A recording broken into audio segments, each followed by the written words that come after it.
لكي غرفمي أنا ما غرفمي لكي غرفمي أنا ما غرفمي أبا بغرا وربيو دما أبا بغرا وربيو دما بسم آب وولد ومنفس قدوس أحدو أملاك آمين يتبارك እግዚአብሔር አምላከ አበዊነ ወአምላከ ቅዱሳን ለዛብ ጸሐነ እስከዛቲ ሰዓት እስከዚህ ጊዜ እስከዚህ ሰዓት ያደረሰን የአባቶቻችን የቅዱሳን አምላክ ልዑል እግዚአብሔር ስለማይነገር ስጦታው ተነግሮ ስለማያልቀው ዘላዓለማዊ ምህረቱ ዛሬም ዘውትር ለዘላዓለም ስሙ የተመሰገነና የከበረ ይሁንልን እጅግ የምትወደዱ የምትከበሩ የልዑል እግዚአብሔር ልጆች በሀገር ውስጥና በሀገር ውጭ በሚመች በማይመች ስፍራ ሆናችሁ ይህ የእግዚአብሔር ቅዱስ ሐሳብ የሚደርሳችሁ ሁላችሁ በልዑል እግዚአብሔር ፍጹም ሰላምና ፍቅር በያላችሁበት ሰላም እግዚአብሔር ከናንተ ጋራ ይሁን ይያልኩኝ እንደምን ቆይታችሁ እንደምን ለዚህ ሰዓት ደርሳችኋል የምስጋና ሁሉ ባለቤት የአባቶቻችን አምላክ የኛም አምላክ ልዑል እግዚአብሔር ዛሬም ዘወትር ለዘላለም ስሙ የከበረና የተመሰገነ ይሁንልን የመስቀሉ ስር ውድ ስጦታችን ማህደረ መለኮት አቁራሪተ መዓት ሰዓሊተ ምህረት እማ አምላክ ቅድስት ድንግል ማርያም ስሟ ለዘላለም የከበረ ይሁንልን እነሆ በዛሬው ዕለት ያከበርን ያሰብን ገቢረ ተአምራቱንም የምንዘክርለት መጋቤ ብሉይ ሊቀ መላእክት ቅዱስ ሚካኤል ስሙ ለዘላለም የከበረ ይሁን ምልጃው ከሁላችንም ጋራ ይሁን እንደ እግዚአብሔር አምላካችን ቅዱስና በጎ ፈቃድ እግዚአብሔር አስተማሪ ከሆነ እግዚአብሔር መካሪ ሆኖ እኛ ባሮቹ እኛ አገልጋዮቹ ደግሞ ሰሚዎች ብንሆን እንደርሱ መልካምና ቅዱስ ፈቃድ ቃል እግዚአብሔርን እንማማራለን የጥበብ ሁሉ ባለቤት ምስጢርን የሚገልጥ የምስጢር ሁሉ ባለቤት አምላካችን መድኃኒታችን ኢየሱስ ክርስቶስ የራቀውን አቅርቦ የረቀቀውን አጉልቶ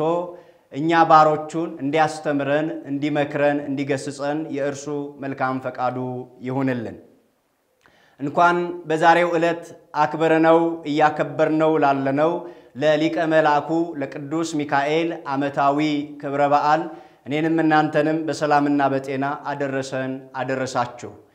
እንግዲህ እንደ እግዚአብሔር አምላካችን በጎ ፈቃድ እግዚአብሔር አስተማሪ ሆኖ እኛ ባሮቹ ደግሞ ቃሉን የምንሰማ ሆነን ከተዘጋጀን አይቀር የትምህርት ርዕሳችን አድርገን እንምንማማርበትን አንድ የመጽሐፍ ቅዱስን ኃይለ ቃል ነግራችሁና በዛ መጽሐፍ ቅዱስ ኃይለ ቃል አብረን እንቆያለን ነብይ እግዚአብሔር ሙሴ በኦሪት ዘጸአት ምዕራፍ 23 ቁጥር 23 ላይ የተናገረውን አንድ ኃይለ ቃል መነሻ እናድርግ እንዲህ ይላል መልአኬ በፊት ይሄዳልና ይላል መልአኬ በፊት ይሄዳልና የትምህርታችን መሰረታዊ ዓላማ ሁለት መሰረታዊ ነገሮችን ያማከለ ነው የመጀመሪያው የትምህርታችን መሰረታዊ ዓላማ የተስፋይቱን ምድር እንዲወርሱ እግዚአብሔር አምላካችን ለእስራኤላውያን ዘሥጋ የሰጠውን ቃል ኪዳን መዘከርና ሁለተኛ ላይ የምናየው ደግሞ የቅዱሳን መላእክትን ተራዳኢነት ነው በእነዚህ ሁለት ሐሳቦች ውስጥ እንደ እግዚአብሔር አምላካችን ቅዱስ ፈቃድ አብረን እንቆያለን እግዚአብሔር አምላካችን ከሁላችን ጋራ ይሁን ጽንሰ ሐሳቡን በኦሪት ዘጸአት ምዕራፍ 23 ቁጥር 20 ጀምረን ስንመለከት እንዲህ የሚል ቃልን እናገኛለን በመንገድህ ሁሉ ይጠብቅህ ዘንድ ወዳዘጋጀውትም ስፍራ ያገባህ ዘንድ እነሆ መልአኬን በፊት እልካለሁ በፊቱም ተጠንቀቁ ይላል ሙሴ በፊቱም ተጠንቀቁ ቃሉንም አድምጡ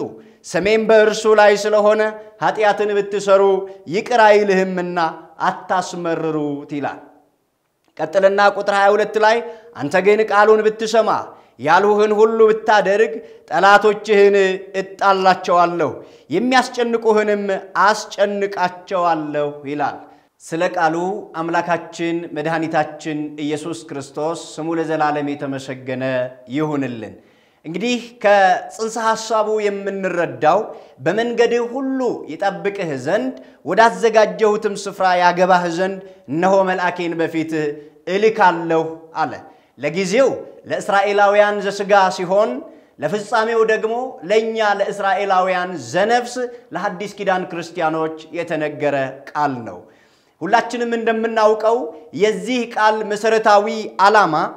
አምላካችን አባታችን ልዑል እግዚአብሔር ለሊቀ ነቢያት ለሙሴ ሕዝበ እስራኤልን ይመራ ለነበረ ለሙሴ የተናገረው ቃል ነው። በመንገድህ ሁሉ ይጠብቅህ ዘንድ ወዳዘጋጀሁትም ስፍራ ያገባህ ዘንድ እነሆ መልአኬን በፊትህ እልካለሁ ነው ያለው። እግዚአብሔር አምላካችን በመንገዳችን ሁሉ መልአኩን ይላክልን። እንግዲህ መልአኬን እልካለሁ ሲል የዚህን ጽንሰ ሐሳብ ታሪኩን ወደ መጽሐፍ ቅዱስ ተመልሰን እንድናይ ያስገድደናል። ምንድነው? ይህ ኦሪት ዘጸአት ምዕራፍ 13 ላይ የምንመለከተው አንድ ታሪክ አለ። ይህም ታሪክ ምንድነው? ሕዝበ እስራኤል ለ430 ዘመን በግብጽ በባርነት በፈርዖን ቤት በነበሩበት ጊዜ እነሆ ፈርዖን እስራኤላውያንን ያስጨንቅ ስለነበረ የእስራኤላውያንን ጭንቀት፣ የእስራኤላውያንን መከራ፣ የእስራኤላውያንን ችግር፣ የእስራኤላውያንን እንባ የተመለከተ የዕብራውያንን መከራና ስደት ጭንቀት የተመለከተ አምላከ ቅዱሳን እግዚአብሔር ለሙሴ ሕዝበ እስራኤልን ከግብጽ ከባርነት ቤት ወደ ሀገራቸው ወደ ከነዓን እንዲገቡ እግዚአብሔር ሙሴን መመሪያ ሰጥቶ ሲልከው እነሆ ሕዝቡን ሲመራ ሕዝቡን ከሀገራቸው ከዚያ ከስደት ቤት ከዚያ ከባርነት ቤት ወደ ነፃነት ሀገር ማርና ወተት ወደምታፈልቀው ወደ ከነዓን ሕዝቡን እየመራ እንዲሄድ እግዚአብሔር ለሙሴ የገባለት ቃል ኪዳን ነው። እነሆ መልአኬን በፊትህ እልካለሁ ነው ያለው። መልአኬን በፊትህ እልካለሁ፣ ስለዚህ ለሱ ታዘዝ። ለጊዜው እንግዲህ መልአኬን ያለው በብሉይ ኪዳን ትርጓሜ መጽሐፍት ላይ ሊቃውንተ ቤተክርስቲያን አባቶቻችን መልአኬን ያለው አንድም ሊቀ መላእኩ ቅዱስ ሚካኤልን ነው። አንድም ደግሞ መልአክ ያላቸው እነሆ ሕዝቡን ያገለግሉ የነበሩ ሕዝቡን ይመሩ የነበሩ ሕዝቡን ከአምልኮተ ጣዖት ወደ አምልኮተ እግዚአብሔር ይመልሱ የነበሩ ኢያሱንና ሙሴን እንዲሁም ደግሞ ከሙሴና ከኢያሱ ቀጥሎ ሕዝቡን ሲመሩ በቅድስናና በንጽህና ሕዝቡን ሲያገለግሉ ለነበሩ ሁሉ መልአኬን በፊት እልካለሁ እንዳለው በራእይ ዮሐንስ ምዕራፍ 2 ላይ እነሆ ለሰባቱ አብያተ ክርስቲያናት በኤፌሶን ለሚገኙ ለሰባቱ አብያተ ክርስቲያናት መልአክ እንዲህ ብለ ጻፍ እንዳለው ቅዱስ ዮሐንስ መልአክ ያለው በቁሙ ሰማያዊውን መልአክ ሳይሆን እነሆ በቲያጥሮን እንዲሁም በኤፌሶን በፊልድልፊያና በሌሎቹ አብያተ ክርስቲያናት ላይ ይመሩ የነበሩትን የቤተ ክርስቲያንን መሪዎች መልአክ እያለ ይጠራል። የመጽሐፍ ልምዱ ስለሆነ እነሆ መልአኬን በፊት እልካለሁ ሲል አንድም መልአክ ያለው ቅዱስ ሚካኤልን ሲሆን በቁሙ ሰማያዊውን መልአክ አንድም ደግሞ መልአክ ያለው እነ ኢያሱን እነ ሙሴንና እነ አሮንን ሕዝቡን ያገለግሉና ይመሩ ለነበሩት ጭምር ነውና በዚህ ሐሳብ ውስጥ መልአኬን በፊት እልካለሁ አለ እግዚአብሔር። እንግዲህ የምድረ ግብጽን ስደት ወይም ደግሞ የእስራኤላውያንን በግብጽ በባርነት መኖር መንስኤው ምንድነው የሚለውን ቃል ስንመለከት ወደ ብሉይ ኪዳን መጽሐፋችን መመለስ ግድ ይለናልና ኦሪት ዘፍጥረት ምዕራፍ 42 ቁጥር 1ን መነሻ እናደርጋለን። እነሆ ከሀገረ ከነዓን ወደ ግብጽ የተሰደዱ 70 ቤተሰቦችን ማየት እንችላለን። ያ ምንድነው ምክንያቱ ካልን እነሆ በያዕቆብ ይላል ኦሪት ዘፍጥረት ምዕራፍ 42 ቁጥር 1 ላይ ያዕቆብም በግብጽ እህል እንዳለ ሰማ። ያዕቆብም ልጆቹን ለምን እርስ በርስ ትተያያላችሁ አላቸው። እንዲህም አለ እነሆ ስንዴ በግብጽ እንደሚገኝ ሰምቻለሁና ወደዚያም ውረዱ እንድንድን እንዳንሞትም ከዚያ ሸምቱልን ብሎ ልጆቹን ላካቸው። ማን? ያዕቆብ። ከነሱ በፊት ያዕቆብ 11ኛው ልጅ ዮሴፍ እነሆ በባርነት በወንድሞቹ ተሽጦ ነበርና በወንድሞቹ ዮሴፍ ከነሱ በእውቀት በትንቢት በምስጢር ከነሱ የተሻለ በመሆኑ በአባቱና በእግዚአብሔር ዘንድ የተወደደ በመሆኑ ራእይ የሚገለጥለት ሰው በመሆኑ ወንድሞቹ በቅናት ወንድሞቹ በቁጣ ዮሴፍን አንስተው ለምድያማውያን አሳልፈው እንደሸጡት ለምድያማውያን ነጋዴዎች አሳልፈው እንደሸጡት ዮሴፍ ለምድያማውያን በ20 ብር ተሽጦ ምድያማውያን ደግሞ 10 ብር አትርፈው በ30 ብር ለግብፃውያን እንደሸጡት መጽሐፍ ቅዱስ ይነግረናል ስለዚህ ዮሴፍ ሄደ በግብፅ ሀገር እነሆ እግዚአብሔር ለዮሴፍ ሞገስ ሆነው ይላል አንዳንድ ጊዜ ለካ መገፋት ዋጋ አለው ዋጋውን የምናየው ዮሴፍ በወንድሞቹ ተጠልቶ በወንድሞቹ ቅናት በወንድሞቹ ክፋት እነሆ ወደ ሞት ቢሰደድም ቢጣልም ነገር ግን እግዚአብሔር ከዮሴፍ ጋር ስለነበረ በዚያ በተሰደደበት ሀገር በግብፅ ሀገር እግዚአብሔር ሞገስ ሆነው ይላል ክብር ምስጋና ለአባቶቻችን አምላክ ለእግዚአብሔር ይሁን ዛሬም ብዙዎቹ በስደት በባዕድ ሀገር እግዚአብሔር ሞገስ የሆናችሁ ትኖራላችሁ በሀገር ውስጥም መከራ ደርሶባችሁ ክፉ ነገር ደርሶባችሁ ሰው ሲንካችሁ ሰው መከራ ሲያደርስባችሁ ከሰው ሁሉ ቀድሞ እንደ አይን ከአይን ጥቅሻ ቀድሞ ፈጥኖ ሞገስ የሆናችሁ ትኖራላችሁና ይሄንን አምላክ ማመስገን ይገባናል ሁላችንም ለምን ዮሴፍ በወንድሞቹ ተጣለ ተሸጠ ሄደ በፈርዖን ቤት በባርነት ተቀመጠ ነገር ግን በጲጢፋራ ቤት በነበረበት ጊዜ ጲጢፋራ ወደደው ጲጢፋራ ከመውደዱም የተነሳ በሀብት በንብረቱ ላይ እነሆ ሾመው አለቃ አድርጎ ሾመው ዮሴፍ በዚያ አገር ታላቅ ተፈሪ ተወዳጅ ሰው ሆነ እነሆ በግብፅ አገር እጅግ እግዚአብሔር ሞገስን አበዛለት ምን አይነት አምላክ ነው ከተገፉት ጋራ ከተሰደዱት ጋራ ከተቸገሩት ጋራ ለተቸገሩት ሞገስ ለወደቁት መነሳት ለጠፉት መገኘት ለተዋረዱት ክብር የሆነ አምላክ ስሙ ለዘላለም የተመሰገነ ይሁን ዮሴፍን በባዕድ ሀገር በግብፅ በፈርዖን ቤት እነሆ በዚያ በጲጢፋራ ቤት ዮሴፍ እግዚአብሔር በዚያ ሞገስን ሰጠው ታሪኩን እናንተ አንብቡት 42ኛው ምዕራፍ ኦሪት ዘፍጥረት ምዕራፍ 42 ቁጥር 1 ጀምራችሁ ስታነቡ ሙሉ ታሪኩን ከ37ኛው ምዕራፍ ጀምራችሁ ታገኙታላችሁ ዮሴፍ በዚህ አገር እነሆ የሚወደድ ሆነ ሀገረ ገዢ ሆነ ከዚያ በኋላ ወንድሞቹ አባታቸው ቅዱስ ያዕቆብ እነሱ በነበሩበት አገር በከነዓን ታላቅ ረሃብ ሆነ ይላል መጽሐፍ ቅዱስ አባታቸው በነበረበት ሀገር በዮሴፍ በመጀመሪያው ሀገር ረሃብ ሆነ ከረሃብም ብዛት የተነሳ ቅዱስ ያዕቆብ ሰምቶ ልጆቹን ወደ ግብፅ ላከ ሂዱ በዚያ ሀገር ስንዴ አለ ለምን በረሃብ ትሞታላችሁ ሄዳችሁ ስንዴ ሸምቱልኝና ነው ብሎ ሸምታችሁ እንዳንሞት ይዛችሁ ነው ብሎ ላካቸው ሄዱ በዚያም ሀገር ሲሄዱ ዮሴፍ የሀገር ገዢ ሆኖ መስፍን ሆኖ በሀገሪቱ ላይ እጅግ የከበረ ሰው የተፈራ ሰው ሆኖ አገኙት ታሪኩን እናንተ ሙሉ ታሪኩን አንብባችሁ እዩ ወንድሞቹ ትላንት ያሳደዱት ትላንት ሊገርሉት በቀበሮ ጉድጓድ ውስጥ የጣሉት ወንድሞቹ ዛሬ ስንዴ ለመሸመት ወደ ግብፅ ሲወርዱ ዮሴፍ በዚህ አገር ባለሟይል ሆኖ በዚህ አገር የከበረ ሰው ሆኖ አገኛቸው እነሱ አላወቁትም እሱ ግን አውቋቸው ነበር ይላል መጽሐፍ ቅዱስ አንዳንድ ጊዜ ይሞታል አንዳንድ ጊዜ ከሰው በታች ይሆናል አንዳንድ ጊዜ አይረባም አይጠቅምም ብለን ነገር ሰርተን ክፉ ቦታ ላይ እንዲወድቁ የሰራንባቸው ሰዎች የተሻለ ቦታ ላይ ደርሰው ስናያቸው ልንጸጸት አይገባም ምክንያቱም ትላንትና ወንድማቸው ዮሴፍ እንዲሞት እንዲጠፋ እንዲወገድ በቀበሮ ጉድጓድ ውስጥ ጥለውት ከዚያ ደብድበውት ከዚያ ልብሱን ወስደው ከዚያ ለምድያማውያን የሸጡት ዛሬ ደግሞ በተራቸው ዛሬ ደግሞ ተቸግረው ወደ ግብፅ ሲሄዱ እግዚአብሔር ለዮሴፍ በዚያ ክብርና ሞገስ ሆኖት በዚያ አገኛቸው ታሪኩን እንግዲህ ሁላችሁም እንደምታውቁት እግዚአብሔር ዮሴፍን ሞገስ እንደሆነው ዮሴፍ ትላንት ይሄን አድርጋችሁብኛል ትላንት አሳዳችሁኛል ትላንት ገድላችሁኛልና ዛሬ ሞት ይገባችኋል ዛሬ ልትታሰሩ ይገባል ዛሬ ልትሰቃዩ ይገባል አላለም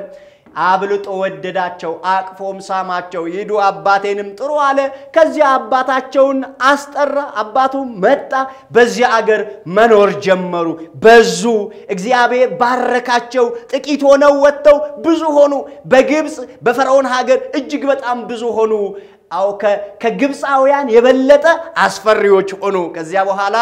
ዮሴፍን የማያውቅ ፈርዖን ተነሳ ይላል መጽሐፍ ቅዱስ ከዚያ በኋላ እነዚህን እስራኤላውያንን ዕብራውያንን ማስጨነቅ ጀመረ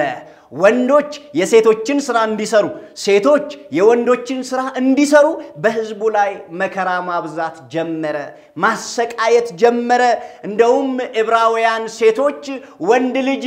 የሚወልዱ ከሆነ ወንድ ልጆቹ እንደተወለዱ እንዲሞቱ ሴት ልጆችን ከወለዱ ደግሞ ሴት ልጆቹ እንዳይሞቱ ትእዛዝ እስከ ማውጣት ደረሰ ፈርዖን በግብጽ ሀገር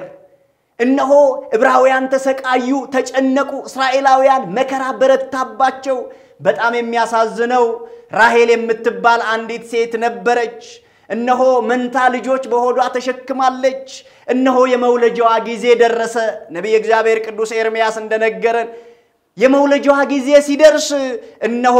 እባክህን ምጧ ላይ በምጥ ላይ ያለች እባክህን ትንሽ ደቂቃ ፍቀድልኝ ጭቃ ታቦካለች ጡብ ለመስራት ጭቃ ትረግጣለችና እባክህ ከዚህ ከጭቃ ውስጥ ወጥቼ ልጆችን ልውለድና ተመልሼ እሰራለሁ አለችው ያ ግብጻዊውም በፍጹም አንቺ እዚያው ልጆችሽን እዚያው ውስጥ ውለጃቸው የልጆች ደም የህፃናት አጥንት እነሆ ጡቡን ያጠነክረዋል ብሎ ጨከነባት እሷም ጭቃውን ያቦካይ ጡቡን እየረገጠች እዚያው መንታ ልጆቿን ወለደች መንታ ልጆቿን ከወለደች በኋላ እዚያው ጭቃ ውስጥ ረግጣ ሁለቱ ልጆቿን በሞት አጣች ይሄ ለነፍሰ ጡሮች ይሄ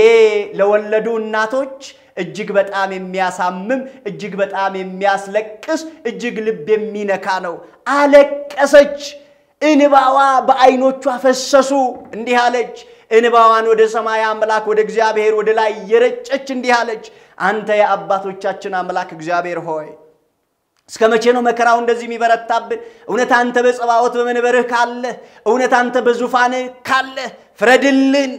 ተመልከት እንባችንን እይ አለች ራሔል ስለ ልጆቿ አለቀሰች ከዚያ በኋላ እነሆ የራሔልን እንባ እግዚአብሔር በዙፋኑ ላይ ተመለከተ ዛሬ ብዙ የሚያለቅሱ ብዙ የሚፈሱ እንባዎች አሉ ዛሬም በራቸውን ደጃቸውን ዘግተው መከራ በስቶባቸው ስቃይ በርትቶባቸው የሚያለቅሱ በርካታ ወገኖቻችን አሉ እግዚአብሔር የነሱን እንባቸውን ያብስልን ራሔልን እግዚአብሔር እንባዋን ተመለከተ ከዚያ እግዚአብሔር ሙሴን ጠራው ህዝቡን የህዝቡን መከራ ተመለከተ እግዚአብሔር ህዝቡን አየ የህዝቡን መከራ የህዝቡን ስቃይ የህዝቡን እንግልት በግብጽ ሀገር በፈርዖን ቤት የሚደርስባቸውን መከራ ሁሉ አየ እንግዲህ ሙሴ እንዴት እንደተወለደ ዕብራውያን ሴት ልጆች ሲወልዱ ያው ሴቶች ይወለዳሉ በሰላም ይገላገላሉ ወንዶች ሲወልዱ ግን ወንዶቹን ወዲያው ይገርሏቸው ስለነበረ እነሆ የሙሴ እናት ሙሴን ለመውለድ ነፍሰ ጡር ሆና በምጥ ላይ ያለች አዋላጆች ሙሴ ሲወለድ አይተው መልከ ስለነበረ ሙሴን እንዴ ይሄንንማ ይሄንን መልከ ሕፃንማ እንገለውም ይሄንንማ የፈጠረው አምላክ ቢገለው ይሻላል ጊዜውን ጠብቆ ይግደለው እንጂ እኛ እንገለውም ብለው አዋላጆቹ ሙሴን ሳይገሉ ሙሴ በሰላም ተወለደ ከዚያስ እናቱ 3 ወር ሸሸገችው አው ወስዳ በግብጽ ወንዝ ዳር ወይም ደግሞ በአባይ ወንዝ ዳር ሙሴን አስቀመጠችው ከዚያስ ቀን የናቱ እህት ተጠብቀዋለች ማታ እናቱ እየሄደች ጡት ታጠባው ነበር ሙሴ በዚህ ሁኔታ ውስጥ ነው ያደገው እግዚአብሔር ታሪክ መስራት ከፈለገ ምቹ ባልሆኑ ነገሮች ውስጥ ምቹ ነገርን ያመቻቻል ክብር ምስጋና ለስሙ ይሁንና አምላካችን ሙሴን እንደዚህ እናቱ ማታ እየሄደች ጡት ታጠባዋለች ቀን ደግሞ አክስቱ ከርቀት ተጠብቀዋለች ነው ሙሴ በዚህ መከራ ውስጥ ይያለ የፈርዖን ሴት ልጅ ለመዝናናት ወደ ወንዝ ዳር ስትሄድ እነሆ በእቃ ውስጥ በቀርካ ውስጥ የተቀመጠ አንድ የሚያምር ሕፃን አየች ከዚያ ያንን ሕፃን ወሰደች ይሄንንም ሕፃንማ ነዚያ ዕብራውያን የጣሉት ነው ስለዚህ ይሄንንማ እንደው ወስጄ አሳድገዋለሁ አለች ልጅ የላትም ነበርና ወሰደችው ከዚያ የእናቱ እህት ከርቀት ታይ ስለነበረ ወደ ፈርዖን ልጅ ሄዳ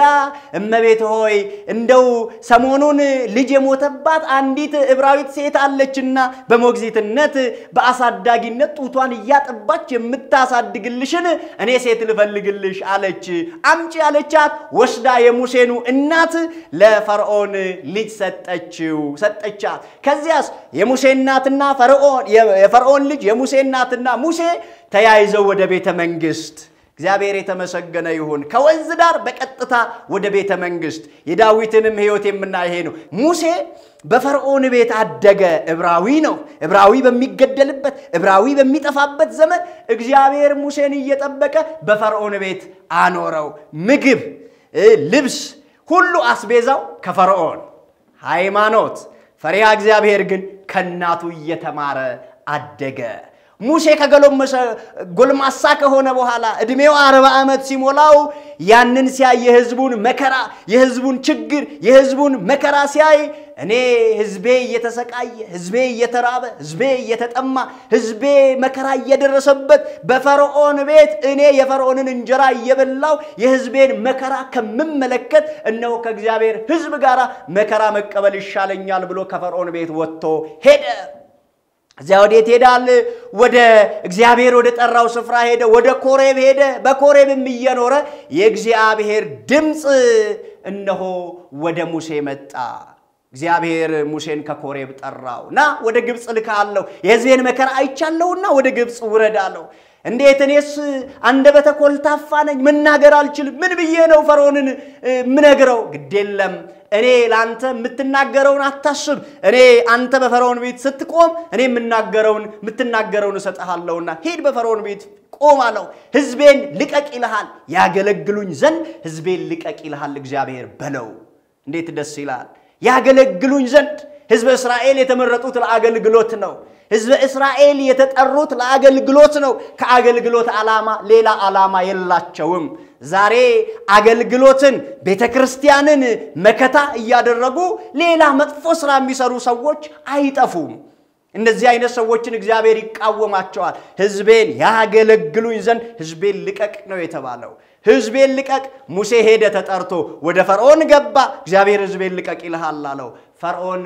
ልቡ ጨካኝ ስለነበረ፣ ልቡ በትዕቢት የደነደነ ስለነበረ ሕዝበ እስራኤልንም አልለቅም እግዚአብሔርንም አላውቅም ማለት ትልቁ ችግር እዚህ ጋር ነው። ሕዝበ እስራኤልንም አልለቅም እግዚአብሔርንም አላውቅም። ሰው በእድሜ ዘመኑ ያንን ያህል በዚያ ዙፋን ላይ ተቀምጦ እግዚአብሔርን አለማወቅ ከዚህ የበለጠ ውድቀት የለም። የእግዚአብሔር ልጆች መማር ዋጋ የለውም እግዚአብሔር ካልታከለበት። መሰልጠን ዋጋ የለውም እግዚአብሔር ከሌለበት። ጥበበኛ መሆን ዋጋ የለውም እግዚአብሔር ከሌለበት። እግዚአብሔር ካለበት ነው ጥበብ የሚሰራው። እግዚአብሔር ካለበት ነው ስልጣን የሚሰራው። እግዚአብሔር ካለበት ነው ዕውቀት የሚሰራው። ፈርዖን በዚህ ሁሉ ውስጥ እግዚአብሔርን አላውቅም ማለት ታዲያ ሙሉ ታሪኩን እናንተ ገብታችሁ አንብቡት። ከኦሪት ዘጸአት ምዕራፍ 6 ጀምራችሁ ምዕራፍ 5 ጀምራችሁ እስከ ምዕራፍ 12 ያለውን ሙሉን አንብቡት። እግዚአብሔር በሙሴ ላይ ተአምር ማድረግ ጀመረ። ተአምራቱን እናንተ እዩት መጽሐፍ ቅዱስ ላይ። በ9 ታላላቅ መቅሰፍቶች፣ በ10ኛው ሞተ በኩር፣ በ11ኛው ስጥመተ ባህር እግዚአብሔር ሕዝቡን ከግብጽ ከፈርዖን እጅ ከባርነት ቤት አወጣቸው። ክብር ምስጋና ለስም አጠራሩ ይሁን። የግብጽን ውሃ ደም እስኪሆን ድረስ በቅማልና በተለያየ ነገር እግዚአብሔር ሕዝቡን ሲመታ ሲያስጨንቅ አንድ ጊዜ ለቃለው ሲል መልሶ ሲይዝ፣ አንድ ጊዜ ለቃለው ሲል መልሶ ሲይዝ እግዚአብሔር አስጨነቃቸው። ውሃቸው ደም ሆነባቸው።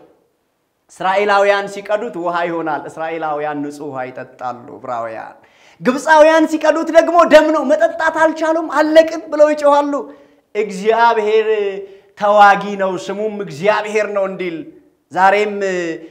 እግዚአብሔር ከሀገራችን ከኢትዮጵያ ጋር ከሕዝቦቿ ጋር እንዳለ በማየት የምንረዳው እዚህ ጋር ነው። ስለዚህ ውሃቸው ደም ሆነ፣ ተጨነቁ። እግዚአብሔር ሙሴን እንዲህ አለው፣ በቃ ሕዝቡን አለቅም አለ። በ9 ታላላቅ መቅሰፍቶችን በአንበጣ መንጋ መታቸው። እህላቸው አለቀ፣ ውሃቸው ደም ሆነ፣ በጓጉንቸር ተመቱ፣ መከራ ጸናባቸው። በ9 ታላላቅ መቅሰፍቶች በ10ኛው ሞተ በክብር እግዚአብሔር እንዲህ አለው፣ ከዕብራውያን ከእስራኤላውያን እያንዳንዳቸው ጠቦት በግን አርደው እነሆ የበጉን ደም ይሄ በራቸውን መቃኑን ጎበኑን ይቀቡት። እነሆ ዛሬ እግዚአብሔር በግብጽ መካከል ወይ በግብጽ ሀገር ያልፋል። እነሆ ደም የተቀባበት በርና መቃኑን እግዚአብሔር ያያል። ደም የተቀባበትን ቤት ያልፋል። ደም ያልተቀባበትን ቤት ወይም ደም የሌለው በሩ መቃኑ ጎበኑ ደም ያልተቀባበትን ቤት ግን እግዚአብሔር ሞተ በኩርን ይልካል ሞተ በኩር ያንኳኳል ወደዚያ ቤት አለ እስራኤላውያን ዕብራውያን ያንን የዓመት ጠቦት አረዱ ደሙንም ቀቡት መቃን ጎበናቸውን ከዚያስ እግዚአብሔር በዚያ ሌሊት በግብጽ ላይ አለፈ ይላል እግዚአብሔር ሲያልፍ እግዚአብሔር ሲቀጣም ልምጭ ያስፈልገው እግዚአብሔር መቅጣት ከፈለገ በጣም ብዙ የሚቀጣበት ምክንያት አለ እግዚአብሔር ሐሳቡን የሚከለክልበት አንድም ሰው የለም አንድም እግዚአብሔርን የሚቃወም ሰው አይኖርም እግዚአብሔር ከተነሳ እግዚአብሔር መናገር ከጀመረ ስለዚህ እግዚአብሔር ይህንን ለሙሴ ሲያስተላልፍ ሙሴ ለሕዝቡ አስተላለፈ ሁሉም ያንን አደረጉ በማግስቱ ከግብጻውያን ከፈርዖን ቤት ጀምሮ እስከ ታች ያለው እያንዳንዱ ሰው ቤት እነሆ ሬሳ በሬሳ ለቅሶ በለቅሶ እንባ በእንባ እግዚአብሔር የራሔልን እንባ መመለስ ሲጀምር በየቤታቸው ከቤተ መንግስት ጀምሮ እስከ ታች ያሉትን ቤት እንባ በእንባ ሬሳ በሬሳ ለቅሶ በለቅሶ አደረገው ምን ይሳነዋል እግዚአብሔር ማድረግ የሚፈልገውን ነገር ማድረግ ይችላል እግዚአብሔርን የምንቃወምበት ምንም አይነት ዘመናዊ መሳሪያ የለንም እግዚአብሔር ፍርድ ከጀመረ ይፈርዳል ምህረትም ከጀመረ እግዚአብሔር ምህረቱ ብዙ ነው ስለዚህ እግዚአብሔር ልጆች ሁሉም ቤት ሞቱ ከዚያ ፈርዖን እንዲህ አለ በቃ ይሄንን ህዝብ አለ ሙሴን ጠራና ውሰድ አውጣልኝ ይውጡ አለ በቃ ይውጡ አልፈልጋቸው በሰላም ሂዱ አለ ሸኛቸው ልክ የሚገርማችሁ 70 ነፍሳት ሆነው ከሀገራቸው ከከነዓን ሄደው ግብጽ ሄደው በስተው ከ600,000 ከግማሽ ሚሊዮን ህዝብ በላይ ሆነው በምስጋና ወጡ በእልልታ ይህ የሆነበትን ዕለት ነው ዛሬ ኦርቶዶክሳዊት ቤተክርስቲያናችን የምታስበው የምናስበው ህዳር 12 ቀን ህዝበ እስራኤልን ሊቀ መልአኩ ቅዱስ ሚካኤል ሌሊት በአምደ ብርሃን ቀን በአምደ ደመና እየመራ ከግብጽ ሀገር ያወጣበትን ዕለት ነው የምንዘክረው የምናከብረው እንኳን ለዚህ ለተቀደሰ ዕለት ሁላችንንም በሰላም አደረሰን ስለዚህ ወጡ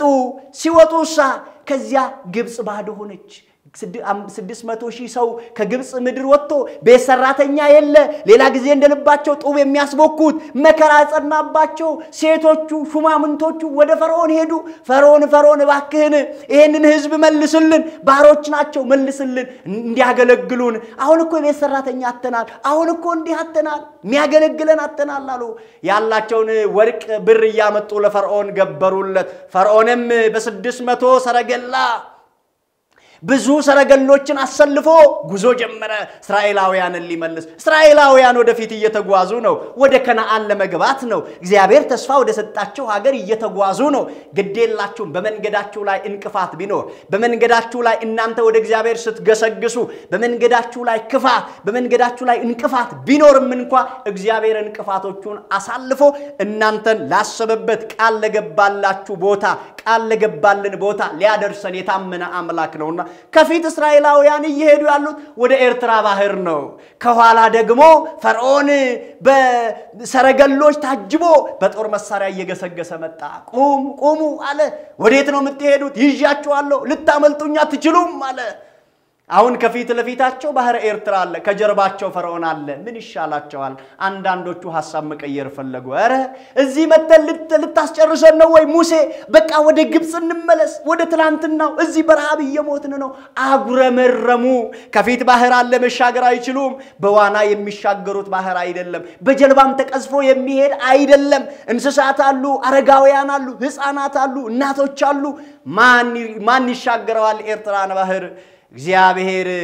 ሙሴ ወደ እግዚአብሔር አመለከተ እጆቹን ዘረጋ የሰራዊት ጌታ እግዚአብሔር ሆይ በመድረ በዳ እዚህ ልታስጨርሰን ነው ይሄንን ህዝብ ውጡ ብለህ ያወጣኸው በላ መፍትሄ ስጥ አንተ የመፍትሄዎች ሁሉ መፍትሄ ነህና የችግረኞች መፍትሄ ነውና መፍትሄ ስጥ አለ ከዚያ በኋላ እግዚአብሔር ሙሴን እንዲህ አለው ሙሴ በእጅ በያዝከው በትር ይህንን ባህር ምታው አለው ሙሴም ያንን የኤርትራን ባህር መታው ባህሩም ለሁለት ተከፈለ ይላል ክብር ምስጋና ለአባቶቻችን አምላክ ለእግዚአብሔር ይሁን ዛሬ ከፊታችን የተዘረጋ የክፋት ባህር አለ የአድመኝነት ባህር አለ የተንኮል ባህር አለ የዘረኝነት ባህር አለ የተንኮል ባህር አለ የአድመኝነት ባህር አለ የበረከት ማጣት ባህር አለ ያንን ባህር በክርስቶስ መስቀል መተን መሻገር ያስፈልጋል በጾም በጸሎት ድል አድርገን መሻገር ያስፈልጋል ክርስቲያኖች ከዚያ ሙሴ መጣው ባህሩ ተከፈለ እስራኤላውያን በሰላም ተሻገሩ ዘጻት ሆነ ወጡ ተሻገሩ በሰላም ከዚያስ ፈርዖን ደረሰባቸው ከጀርባ እስራኤላውያን ዕብራውያን ከባህሩ ማዶ ተሻግረዋል በሰላም እነዚህ ደግሞ ግብጻውያን ከባህሩ ወዲ ማዶ ናቸው አሁን ባህር መካከላቸው ላይ አለ በክርስቲያን መካከል በኃጢያት እንደ ባህር ሆኖ እኛን ወደ እግዚአብሔር መንግስት እንዳንገባ ኃጢያት መሃል ላይ ባህር ሆኖ ቢያስቸግረንም በጾምና በጸሎት አቋርጠን መሻገር እንችላለን በንስሐ በትምህርት አበው በቅዱሳን ምልጃ በመቤታችን ምልጃ ባህሩን አቋርጠን መሄድ እንችላለን ዋናው ግን ለዚህ ሐሳብ ቁርጠኛ መሆን ያስፈልጋልና ከዚያ በኋላ ደግሞ እግዚአብሔር ብልሃተኛ ጥበበኛ አምላክ ነው ባህሩን ቀጥታ አልከፈለው ባህሩን እንደዚህ ነው የከፈለው ባህሩ እጅግ እንደዚህ ሲገቡ ለመሄድ ለመታየት በማይመች መንገድ ነው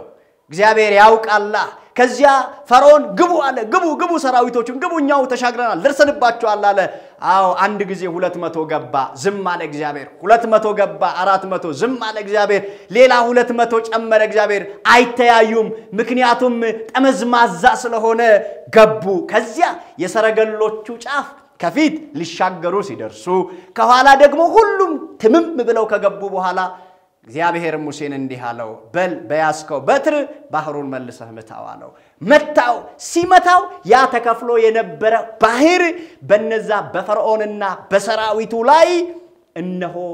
ተገለበጠባቸው ተዳፈነባቸው ፈርዖንና ሰራዊቱን በባህር ስጥመት ጣላቸው ገደላቸው እስራኤልን ግን በሰላም አሻገራቸው ይላል ክብር ምስጋና ለአባቶቻችን አምላክ ለቅዱስ እግዚአብሔር ይሁን በዚህ ሁሉ ጉዞ ውስጥ እንግዲህ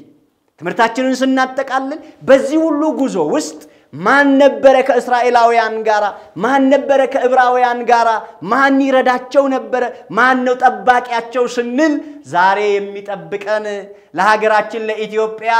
ለዓለማችን ሰላምን የሚማልደው መጋቤ ብሉይ ሊቀ መላእክት ቅዱስ ሚካኤል ነው ይሄ መልአክ ዛሬም ለሀገራችን ይቆምላት ዛሬም ለቤታችን ሰላም ያስፈልገናል ዛሬም ለህይወታችን በረከት ያስፈልገናል መጋቤ ብሉይ ቅዱስ ሚካኤል ይቆምልን ይድረስልን ቅዱስ ሚካኤል ህዝበ እስራኤልን እየመራ ምክንያቱም እንደ መተርጉማ ሊቃውንተ ቤተክርስቲያን መጋቤ ብሉይ ይሉታል መጋቤ ብሉይ የተባለበት ደግሞ በብሉይ ኪዳን ዘመን ህዝቡ ከጣዖተ አምልኮ ወደ አምልኮተ እግዚአብሔር እንዲመለሱ ሰዎች እግዚአብሔርን ትተው ጣዖትን እንዳያመልኩ ህዝቡን እግዚአብሔርን በመፍራት እያስተማረ እየረዳ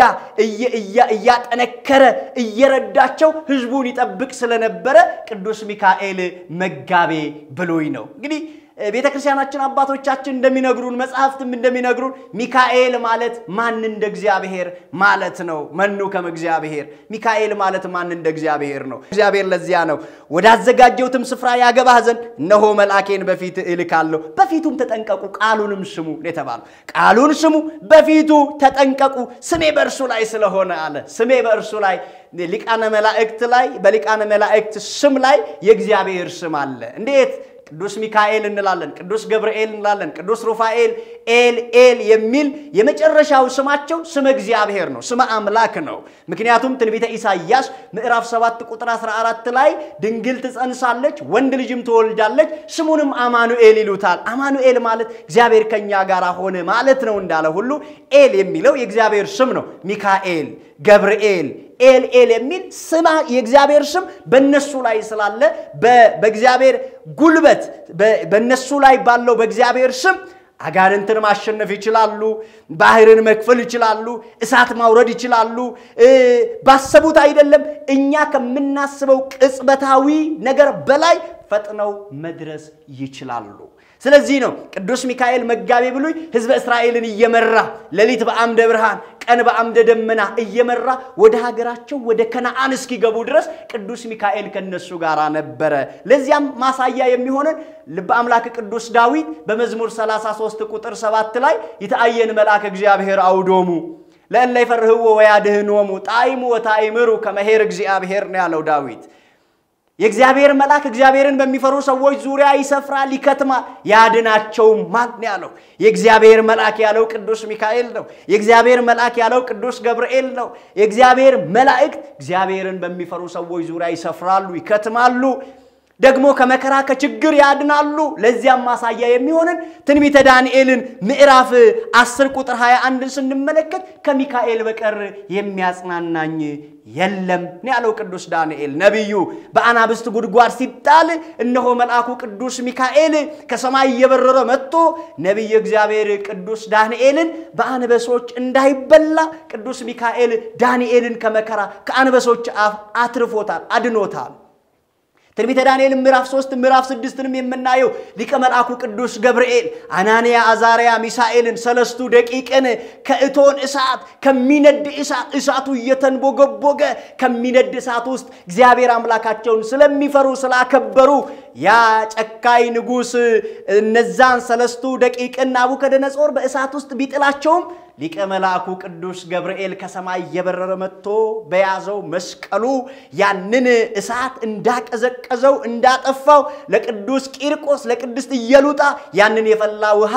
እግዚአብሔርን ሲጠሩ እግዚአብሔርን ሲያመሰግኑ ከመከራ እንዳዳናቸው ሁሉ ዛሬም ሊቀ መልአኩ ቅዱስ ሚካኤል ሊቀ መላእክት ቅዱስ ሚካኤል ቅዱስ ገብርኤል በመከራ ጊዜ በስቃይ ጊዜ በችግር ጊዜ ፈጥነው የሚራዱን ከመከራ የሚያድኑን ስለሆኑ በየዓመቱ እነዚህ የቅዱሳን መላእክትን በዓላት በየወሩ ስማቸውን እየዘከርን እያሰብን እግዚአብሔር በእነሱ ላይ አድሮ የሰራውን ገቢረ ተአምራት እየዘከርን እያሰብን እነሆ እናከብራቸዋለን ማለት ነው ከዚህ በመነሳት ነው እንግዲህ እግዚአብሔርን በሚፈሩ ሰዎች ዙሪያ እግዚአብሔር መልአክ ይከትማሉ ያድናቸውማል እስራኤልን ከባቢሎናውያን ከልዩ ልዩ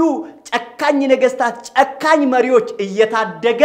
40 ዘመን ሙሉ እየመራቸው ወደ ሀገራቸው ወደ ከነዓን ያስገባበት ዕለት ስለሆነ ሊቀ መልአኩ ቅዱስ ሚካኤልን በዚህ መልኩ እናከብረዋለን እናስበዋለን የመልአኩ የቅዱስ ሚካኤል አማላጅነት ሀገራችንን ኢትዮጵያን ከመከራ ከስደት ከስቃይ ህዝቦቿን ደግሞ ፍቅር ከማጣት ይሰውርልን ይሰውረን ሁላችንም በመልአኩ አማላጅነት እግዚአብሔር ይጠብቀን መልአኩ ቅዱስ ሚካኤልን የያዘንኛ